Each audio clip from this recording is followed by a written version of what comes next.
Welcome everybody. A short disclaimer, we're going to be talking about calendars today. I know this can be somewhat a controversial topic, so just a warning. Everything here that I'm about to show you, it's just come from study, it's come from looking at many different calendars, Zadok, Enoch, the Hebrew calendar, the Shabbat, and all these different versions of calendars that you'll see. And what I've come to realize is that God gave us the answer, in Scripture as always, and we only just need to think about it and start to peek under the hood a little bit. So let's get started. Okay, so in Genesis 1:14, and God said, "Let there be lights in the expanse of the heavens to separate the day from the night, and let there be for signs and seasons, and for days and years." It's broken up for a reason. "And let them be lights in the expanse of the heavens to give light upon the earth." And it was so. Okay, so for lights, okay, and for signs and seasons, days and years. So what's he talking about here? So we know he created two great lights. Okay, one to rule the day and the lesser light to rule the night. Okay, so I'm going to propose that these are actually two parts of a calendar. Okay, so signs and seasons fits into the solar calendar, and days and years fits into the lunar calendar. Now, here's where we get to a point of contention, because the Jews, right? They follow the lunar calendar strictly.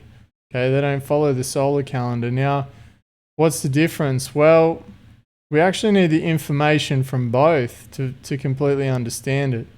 Okay, so let's take a look at what I'm talking about, and let's have a look here. So it might look a bit crazy, guys. Don't freak out. It's going to be all right. I'll explain everything. All right. So the colors here at the moment.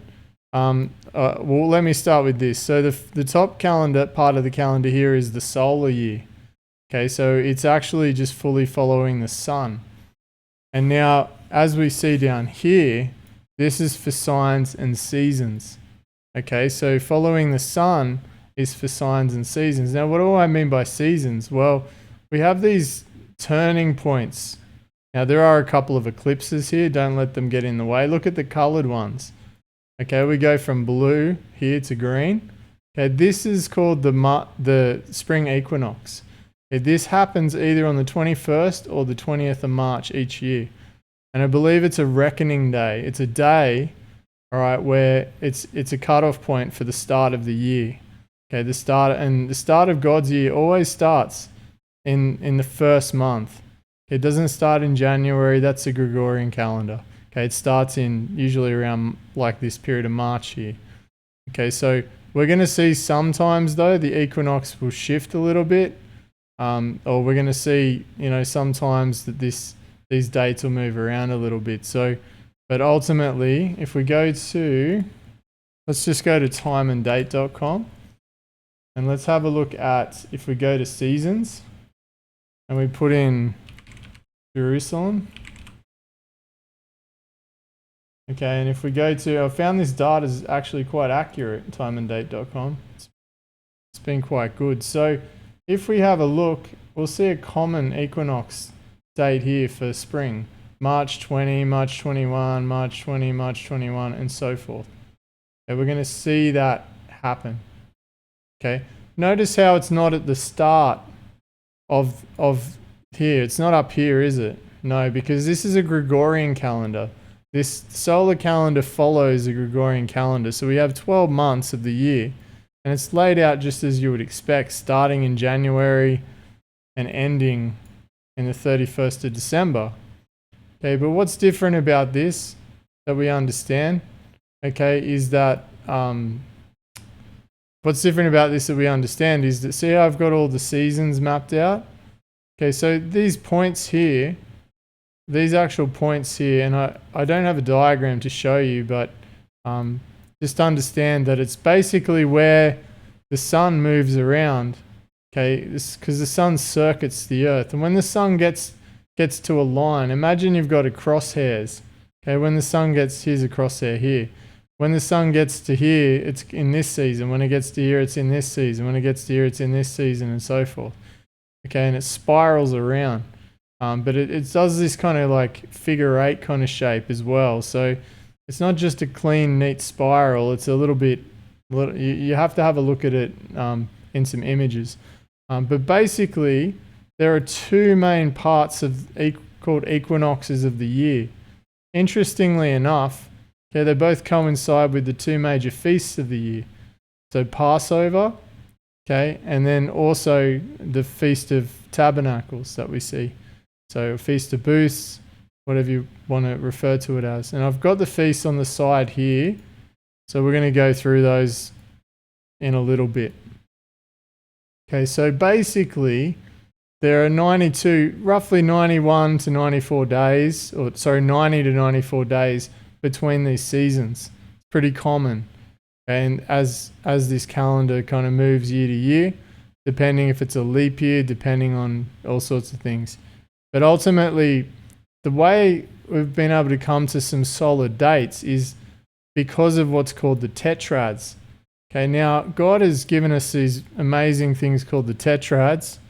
Okay, and we see here there are a series of moons and a combination where these blood moons, they land on the feast days in these specific years. Okay, so in the years 2014 and 2015, okay, the blood moon lands on Passover. Oh, sorry, that should say Tabernacles. An error. And so it does this, okay? And then if we go down to like 2033, okay, we have the same thing happening here. Same thing in 2032 as well. Funnily enough, there's 6,585 days between them. See how all of the moons, all of these things have 6585 or 6586 days between them. Okay, this mathematics is no accident. This is God, right? And this is his creation. So in looking at this calendar, what you have to understand is that he has this way of reckoning the year. Now, why do we need to know these things? So before we get off the equinoxes, we also have what's called the solstices. There's 2 solstices and 2 equinoxes. Okay, the solstices are basically the start of summer, okay, and the start of winter. Now, this is a common time for our pagan, I won't call them friends, but our, pagan believers. Obviously we love all people and we want everyone to repent and come to God. But once again, we're not friends with our enemy. We love our enemy, but we're not friends with them. We don't hang out with them. Okay, so we don't go and practice that stuff. So my point is, they usually do use these timings to do all their sort of witchcraft and all their things, right? So these solstice events. Now, if you look at like Stonehenge and all those other monuments, they're all old pagan or Celtic things, right? That they use. So, but these timings, they're in the sun, right? We can tell with the sun, and they give us the seasons. So here's a map of our seasons. Okay, we also have other signs which are eclipses as well. Okay, like a solar eclipse. So we have the solar eclipses that are there. Now, if you haven't noticed, there's also the constellations. Now, there's a little thing that took me a long, long time to understand, is that there is the commonly presented dates of the Mazzaroth, of these constellations that you might know as maybe the zodiac or whatever. Okay, they really in the Bible are called the Mazzaroth. Okay, his original Mazzaroth is based on a lettering system where these symbols are all symbols in the Hebrew alphabet. Okay, so but as you'll see here, the dates are so incorrect that they're far behind. Okay, so if we have a look just at one, for example, so let's go to this one, which is Capricorn. Okay. So let's go to on my screen here. So we'll go to just 2015. Let's go to December. And let's go to the 22nd. And now let's switch to the sun. That's what we want to look at. And we'll put our constellations on, and we'll have a look at where it's at. All right, now tell me this. Does that look like Capricorn to you? No, it looks like Sagittarius, right? Okay, so 29 days later, okay, then we arrive at, fully at Capricorn. All right, so what we see here is that there's an incorrection with these dates. Now, here are the correct dates, which are bang on, okay? These are the dates where they cross the threshold. So if you have a look here, Capricorn's supposed to start in the 22nd of December. It starts a month later in the 20th of January. So it's like a month out. Consistently, it's a month out. And look, 31, 29, it's consistently a month off. Okay, so the question is, what happened? Okay, so there's quite a number of things that have happened through, and this is a recent discovery in my study, and it's very exciting because in an upcoming video, hopefully, I'm waiting on God to let me know if I can release it. It's ready to go. I'm going to talk about this. So before, this is a discovery only a few days ago, but before the flood, 360 days was the creational calendar, right? So the calendar was 360 days. Now, Noah actually made a covenant when he was in the ark, and towards the 10th month of the year, okay? So the flood went for about a year, roughly, and he made a covenant. And this covenant also states that the days will now be recognized as 364. So from this time to this time, so up until the flood, it's 360 days in the calendar. After or during and after the flood, up until Jesus' death, it's 364 days in the calendar. And then when Jesus' death began, okay, and I could prove this too, is that the calendar then changed again to 365.25 days. So this is one of the big reasons why we have so many arguments. Okay, some people are saying Zadok calendar, some are saying Enoch calendar, some are saying this and that. The truth is it's neither. The truth is, because no matter which way you calculate it, if you calculate it off one and not all three, you're actually going to be completely wrong. Okay, the only calendar I've actually found that gets this right, funnily enough, is the one we've been using this whole time. Okay, which is Torah calendar. Okay, their actual dates are accurate down to the day of what this calendar I'm showing you is. Okay, so just showing you this calendar here. So their days are actually accurate. So when we celebrated Passover, when we held a communion and things like that, we're doing it on the right day, I believe. And now I've read some of their things here, and some of their things and their understandings I'll disagree with, in their interpretations and other things, because they talk about the earth moving and stuff. But their calendar is actually accurate, funnily enough. So once again, if you don't know these three dates here, then it's going to be awfully difficult in order to calculate and work back to the time of creation and forward and get it right.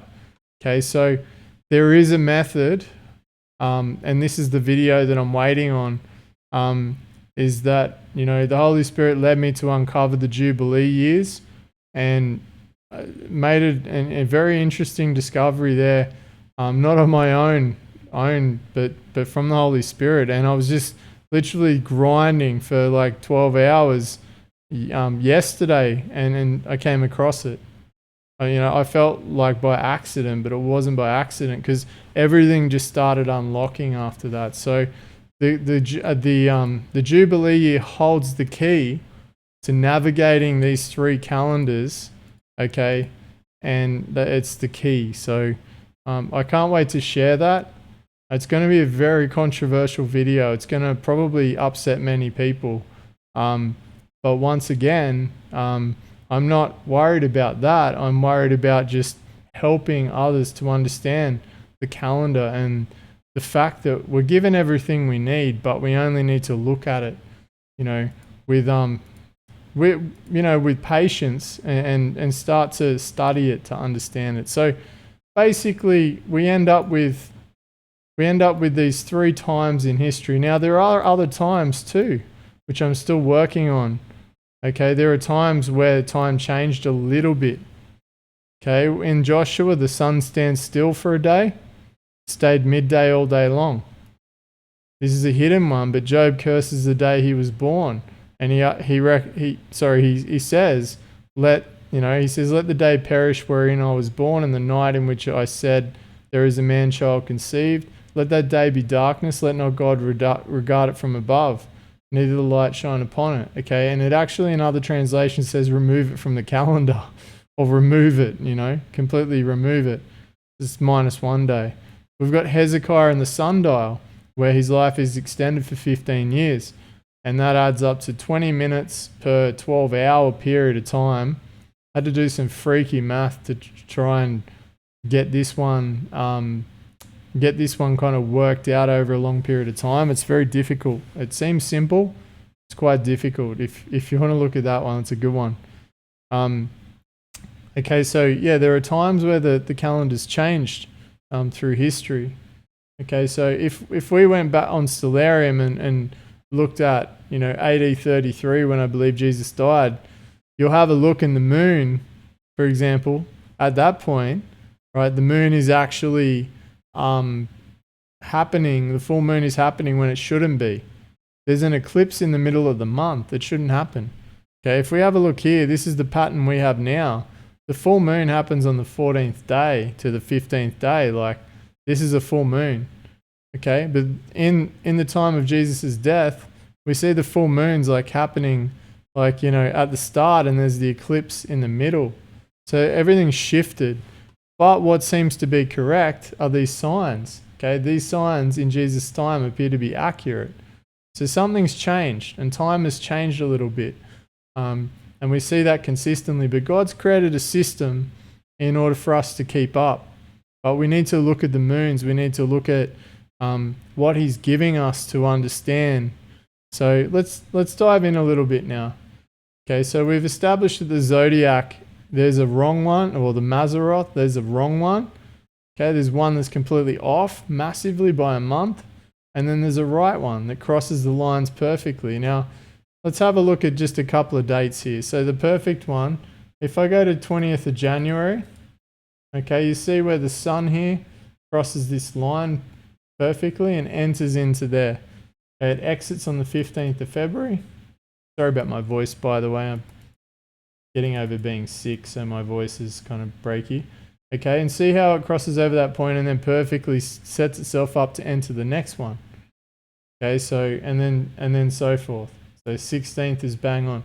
So if you follow these dates here, get a screenshot, okay, and follow what I'm saying, you'll see that these dates here are accurate. Now, there's another interesting factor is that we have 353 days of this sun moving around, which I'm still looking at. It's quite interesting.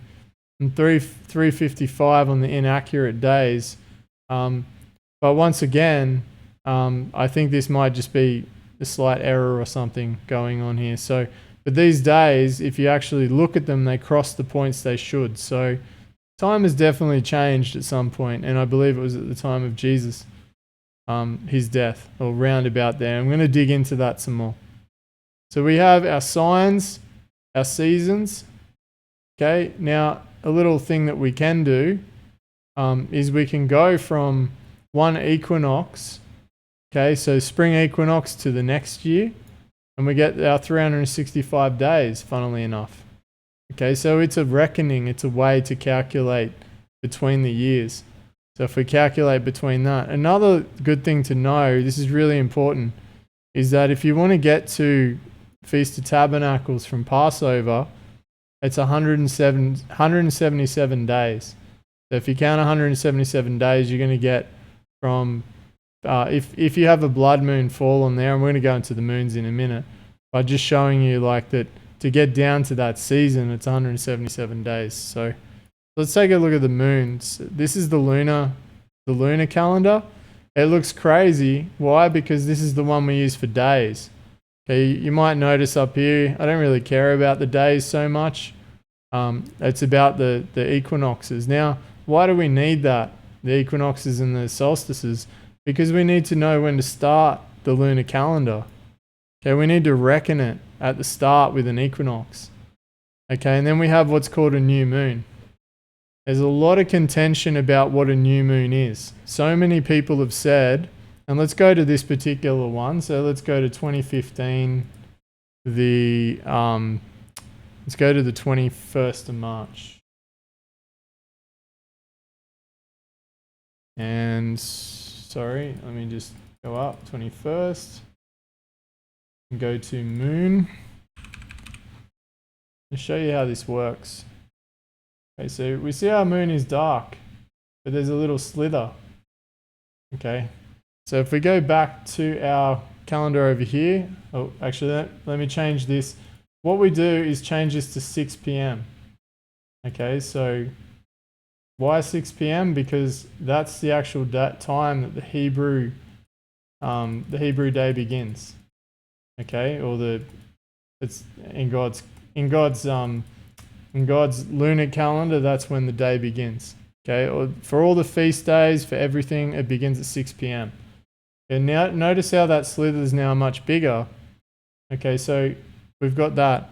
So if we go backwards a little bit, go back a day. So let's go back a day there. Now notice how you can't see anything. Okay, so I just want to point something out is in the olden days, what they used to do is they had two witnesses, and the two witnesses used to report to the Sanhedrin when they'd witnessed the new moon. Okay, and now a lot has been lost in translation about what constitutes a new moon, and there's many arguments on it. But the answer is actually in Scripture. So let me go there, and then we'll have a look again at the moon. So really simple. I only found this today, funnily enough. There's two sections there's one in the Bible and one in the book of Jubilees. So in the book of Genesis, we see when Noah's in the ark, it says, "And the waters decreased continually until the 10th month. In the 10th month, on the first day of the month, were the tops of the mountains seen." Okay, so we know it's the first day of the month. Okay, that's the key part here to understand. Okay, so it might sound too simple, but it's the first day. Okay, so and on the new moon of the 10th month, okay, on the new moon of the 10th month, the tops of the mountains were seen. This is when he saw the mountains in Genesis. So we're told here, this confirms that the new moon is the crescent moon, which starts at the start of the month. Okay, let me show you what I mean. Okay, so this is the crescent moon. This is what some people call the new moon. Now, one thing is, can you understand how difficult that will be to see before the new moon emerges? How would you see that? Where would you know to look in the sky? Okay, how would you spot that and then call out and say, hey, here's the new month is beginning.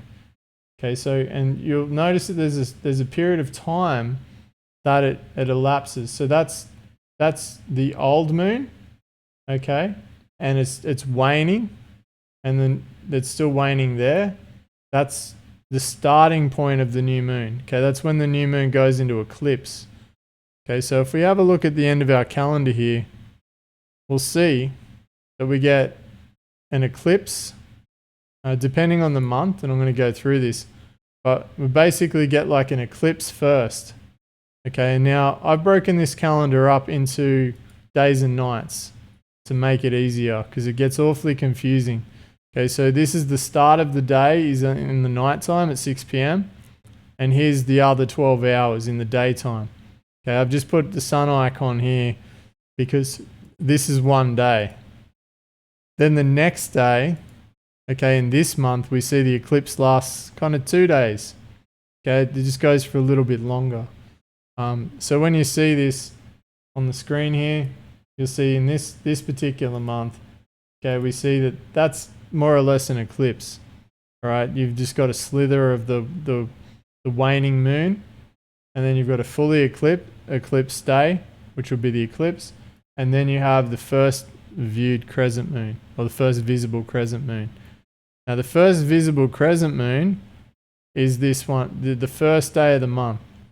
Now, the first day of the month has to start at the evening, okay, because you can't witness even though you can see the moon sometimes in the day, the moon was always witnessed at night at 6 p.m. Okay, so we witness the new moon, the crescent moon, the first crescent moon on the first day. That's called the new moon. Okay, they might call it Rosh Chodesh in Hebrew. Some people call the eclipse the new moon, but the new moon is actually the crescent moon. It's this first day. So that's really important to note. So see how we have our equinox? It's the reckoner. Okay, now this equinox, I remember this one fell at about midnight. Okay, now just ignore that. That's an error there. It fell at midnight. Okay, and so basically the equinox has to fall before the crescent moon. Okay, it will fall before the crescent moon. So you have your equinox, then the crescent moon. This is the start of the new year. This is the head of the year right here. Okay, so the Hebrews have another start of the year. I think it's called like the civil year, which is in the 7th month, I think.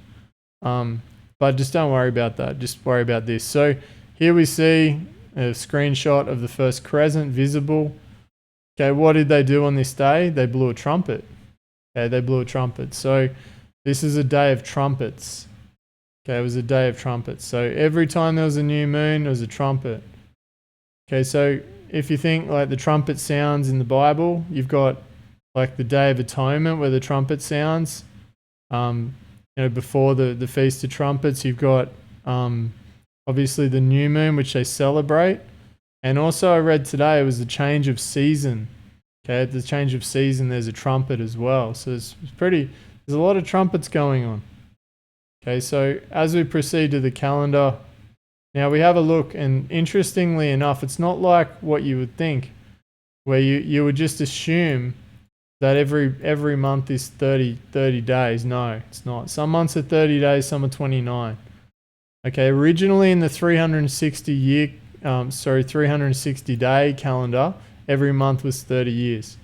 Okay, now understand that these prophecies for the end times and the revelation, things like in Daniel and other dates, they're referring back to that original creational calendar to lessen confusion. So you'll see that those dates, they're calculated by 30 days. Like the days of the two witnesses, they're 1260 days. Okay, it's in 30-day months. Okay, so you'll see that prophecy will use this from the creational calendar. But also we can't disregard these because it's the time that we're in now. Because everything is changed, like time has changed. And therefore, in order to keep up with it, we need to understand how the year is reckoned, okay? So if you always remember this simple little thing, to find the start of the year, the first month, look for the equinox. And people will argue on that and say, no, you can't use the equinox, blah, blah, blah. Okay, what you need to do to get the actual true equinox is you need to get these coordinates here down to 0. You'll find, and you'll see that in the equinox, you've got to put the settings on here for the ecliptic line as well. You'll see here when the sun crosses this point. When it gets to both crosshairs, you'll be able to find the equinox. But the point is, if you just go to time and date, you can get the dates here. Okay, that's all you need. You can just find it here. So let's pick one. Let's go March 21 at 12:45 roughly. So March 21, and then somewhere around 12:45.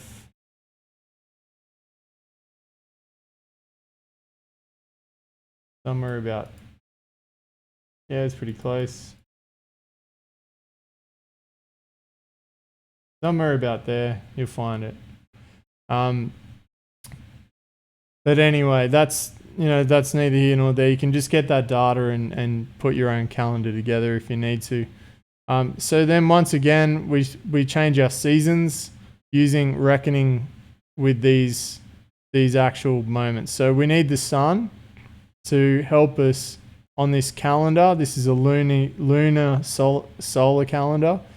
And we need the sun and put the seasons in there. Now, the Sabbath days, they start off on the 7th, 14th, 21, 28, and so on, and they keep going. Interestingly enough, I've done some experiments with this. If you kind of turn this sideways, it looks like a tree. I'm going to pursue that a little bit more, but the branches look a little bit like the menorah branches. But once again, there's a whole complexity around that. But notice how there's order to them. They're all kind of flowing in this kind of pattern. Okay, with the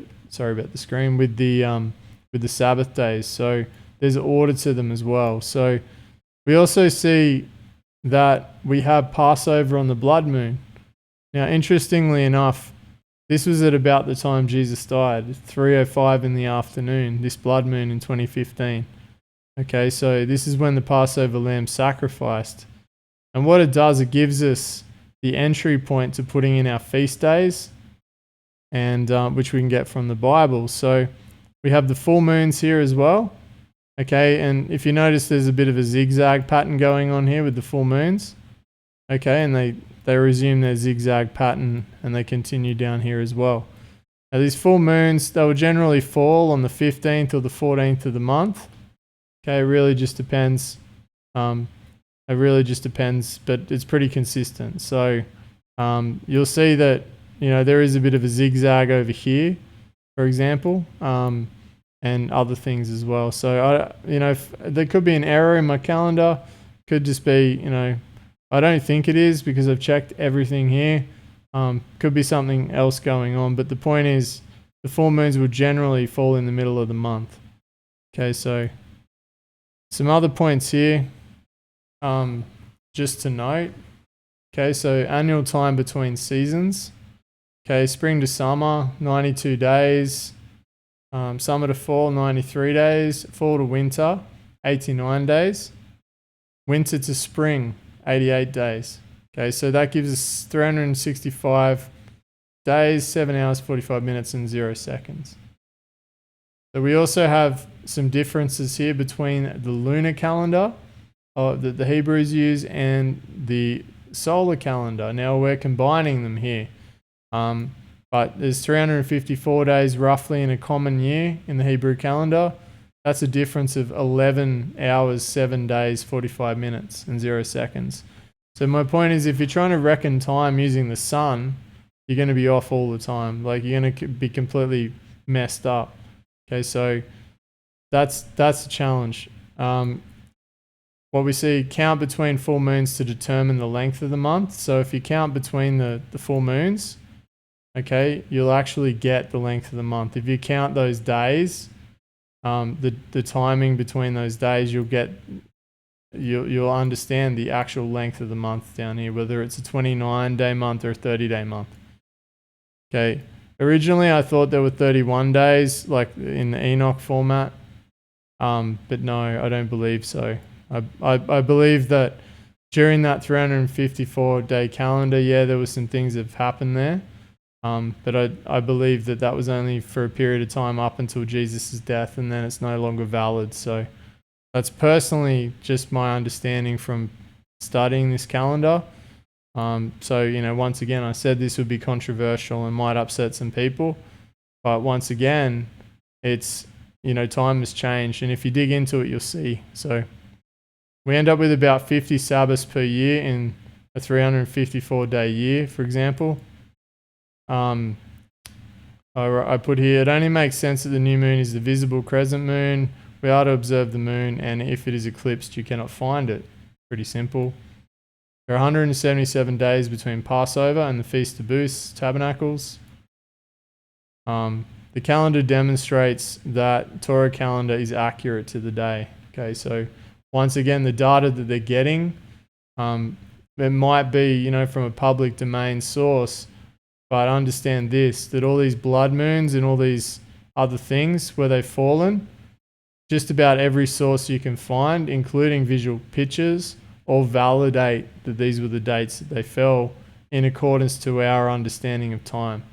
So if anything's wrong with time, it's actually the fact that, we think it's April 4, but it's really April 9, or something like that. But understand this is that the seasons reckon, okay? And because of that, you know when the change of seasons happen. And the seasons reckon, and the sun and the moon together, they give us an indicator of where we're at. So I think the enemy might try to change time here and there, and they do it using the Gregorian calendar, but I think they fall short in many ways because they can't, like, there's so many things that we can use to reckon time that can't be ignored. Okay, the seasons are a big one. With the lunar calendar strictly, it's 353, 354, 355 days. Okay, for a common year. For a leap year, they add a leap month to the Jewish calendar. Okay, so we have 30 days in Adar 1, that's the leap month, and it's either the added month takes the year to 383, 384, 385. Okay, so what I want to point out here is something very obvious.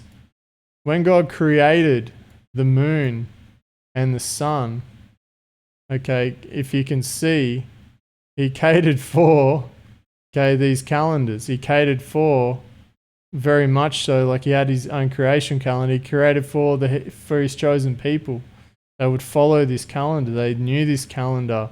This is what they were using, right? The lunar calendar. But once again, they're not reckoning the dates using the sun.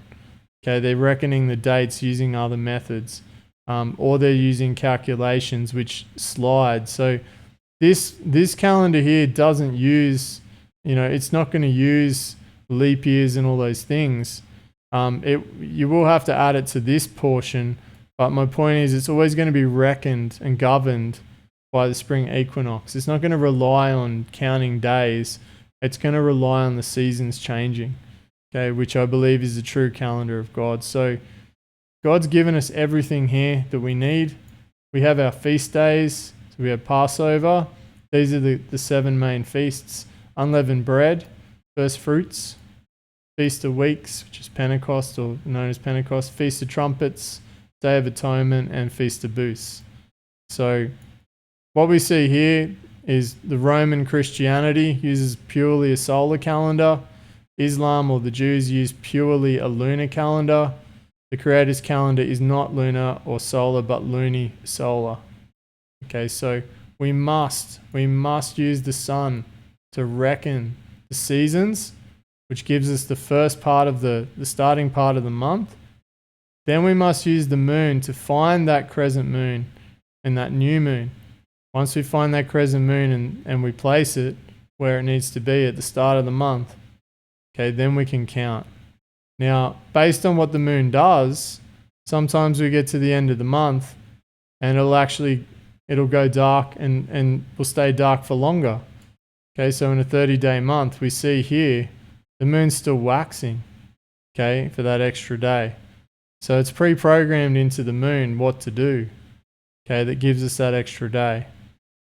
So having this calendar means I could literally churn out, subsequential years accurately and continue to do that. But however, after realizing that this calendar matches up perfectly with Torah calendar, obviously there are things in Torah calendar I disagree with, but the dates are right, as far as I've seen.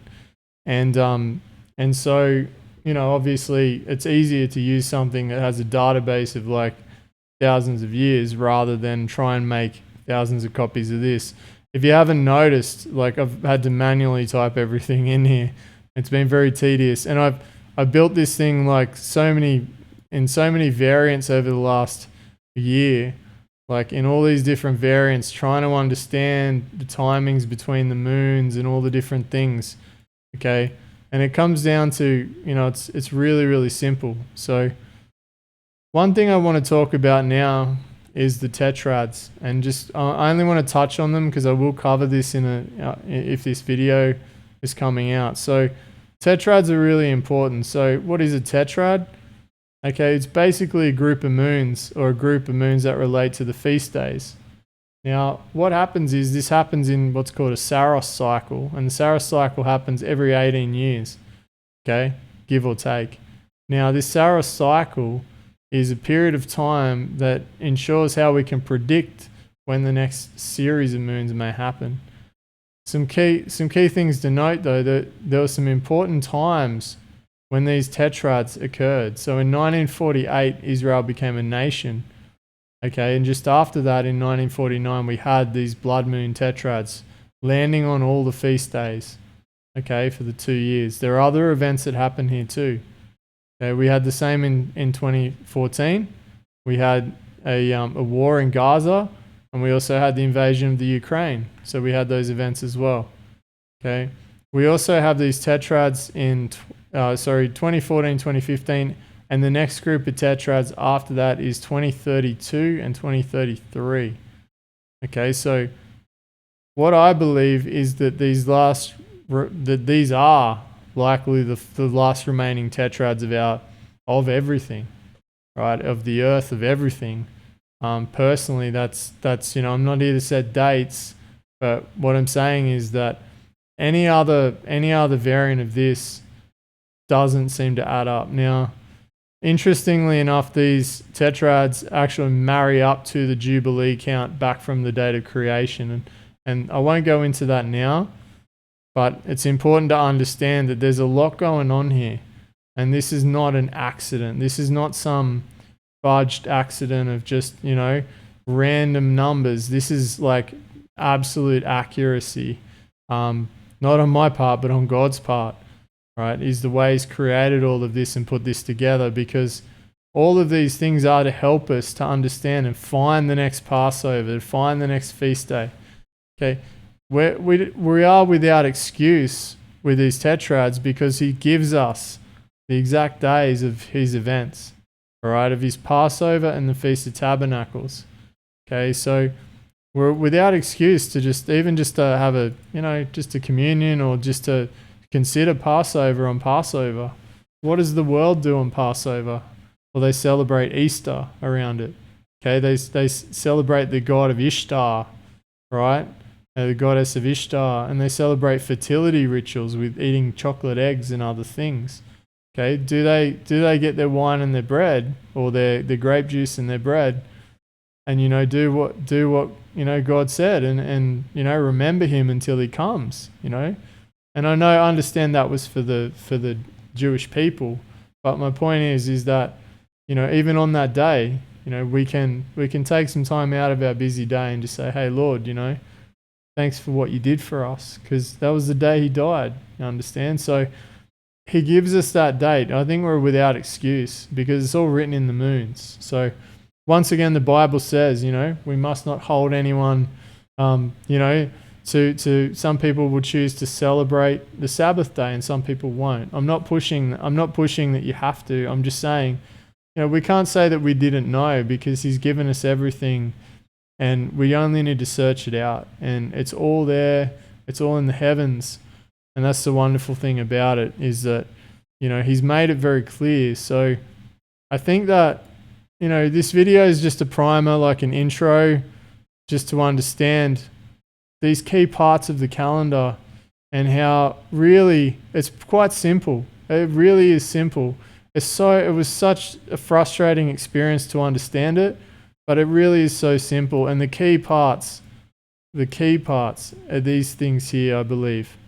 Okay, is the changing of time between 3 different calendar dates through our history. Okay, so I wonder if the calendar shifts again, maybe it will. Maybe it'll reckon back to God's original. Who knows? But that's a really, really important thing to understand, because you'll be sitting there tapping out numbers, trying to go from day 1, day 5, whatever, and you'll never land on it. Okay, and what you have to do in order to reckon it is you've got to convert. Okay, to do it properly, to understand, if you're using any of these time conversion tools like time and date, I'll just give you a tip for anyone who's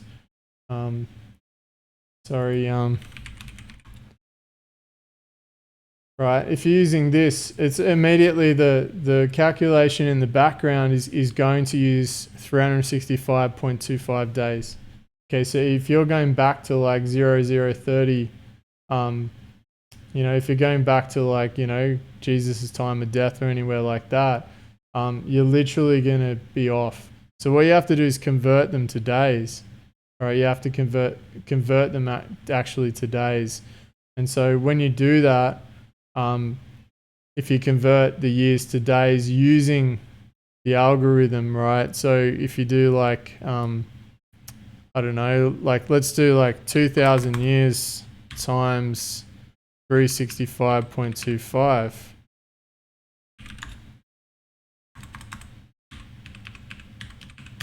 It's 730,500 days. Okay.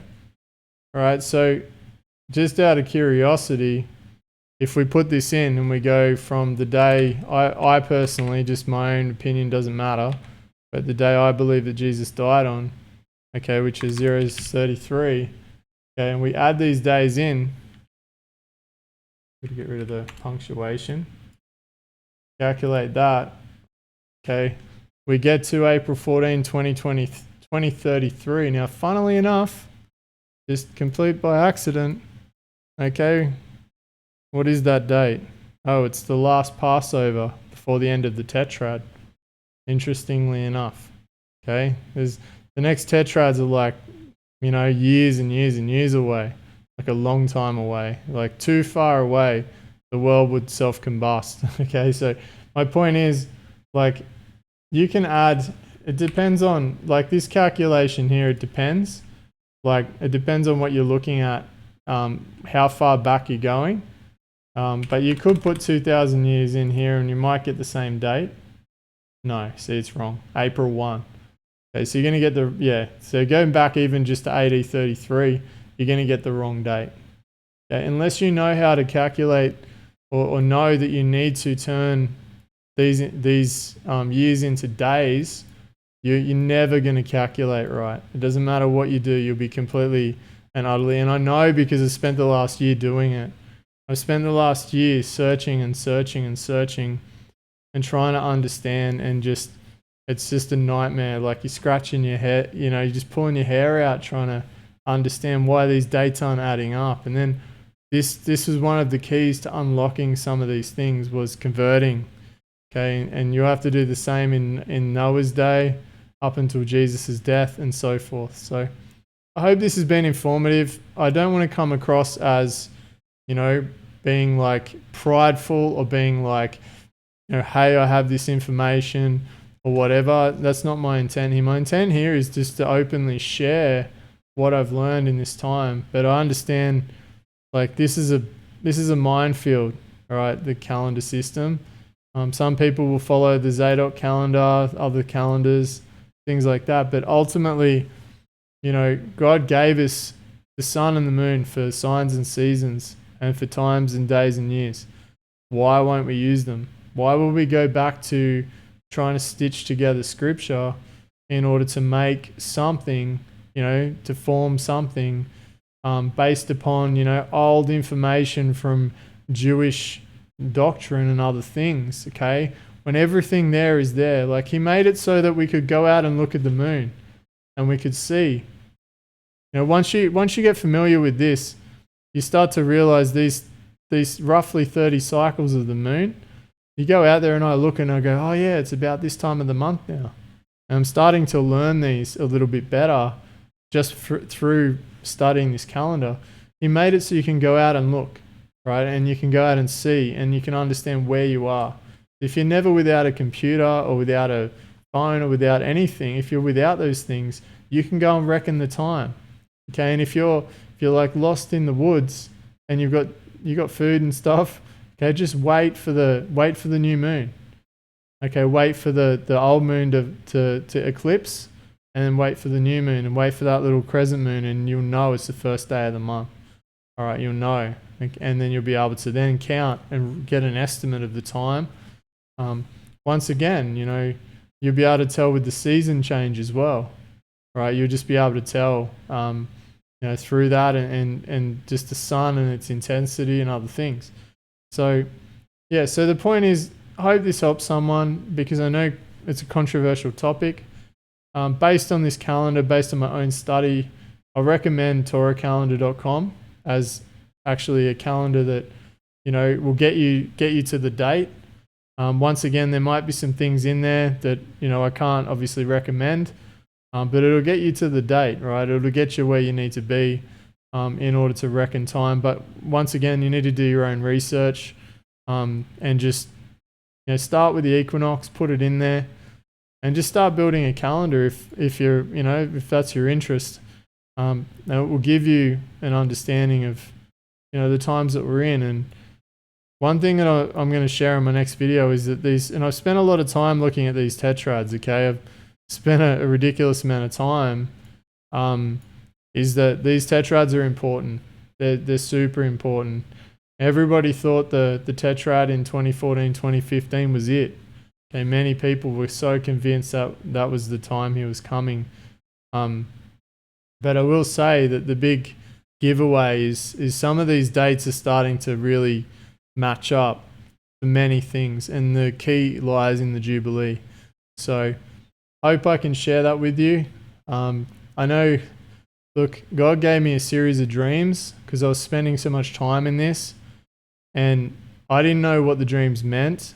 I got some information out of them, but after a while they started to click, and they're to do with the moons, and they're to do with the tetrad. And I believe he was trying to point me in that direction because he probably saw me wasting an awful lot of time searching and searching. So praise God, he's awesome. He's always there looking out for us. He's always there in our trials, in our afflictions.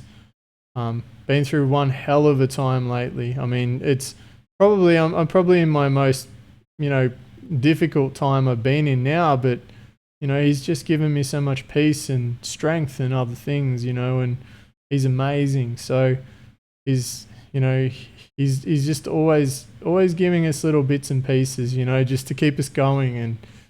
And I have to say, I've really enjoyed this study. I've really enjoyed looking into the calendar. This amount of work, unless if he asks me, obviously I'll make a set of calendars for people.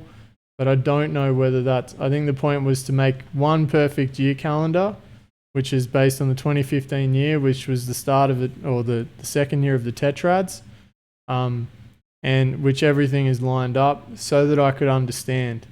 Okay, so whoever this is for, I pray this blesses you. I pray this helps you.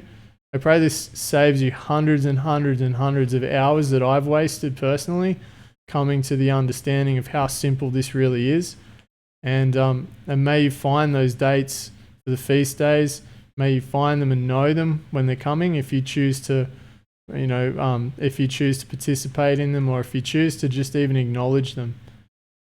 Personally, I like to acknowledge Passover because I think it's such an important day. So, 5 minutes to do a quick communion on your own or with somebody. Get some bread, grape juice. I mean, what could be a better way to say thanks to God? Thanks to Jesus for what he did for us on that cross, for saving us. And so it's a way of remembering him.